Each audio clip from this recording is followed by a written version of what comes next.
The wind cut through the valley like a blade as the woman stood frozen on the snow-covered road, clutching her baby tighter while her other children pressed close to her legs, their small hands trembling more from fear than the cold.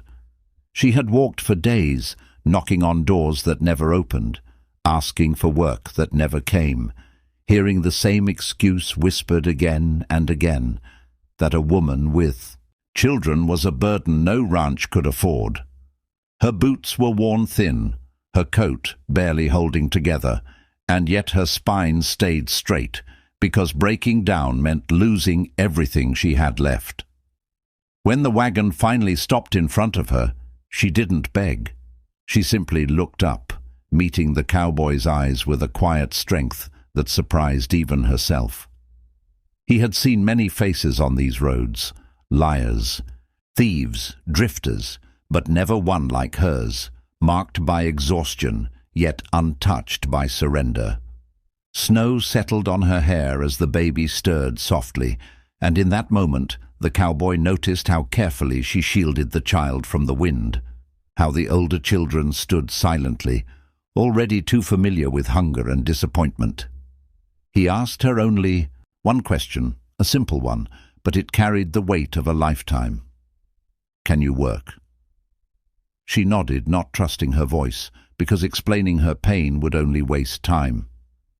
He studied her hands, cracked and red from labor, and realized she hadn't been idle a single day of her life.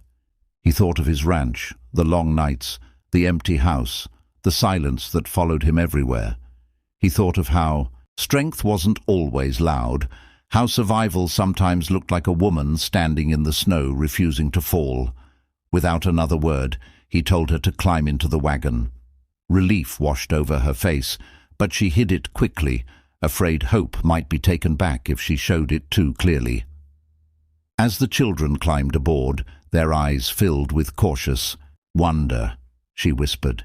Thanks, she had saved for a prayer. The journey to the ranch was quiet, broken only by the sound of hooves and the baby's breathing. Yet something shifted in the cold air, something unspoken but real.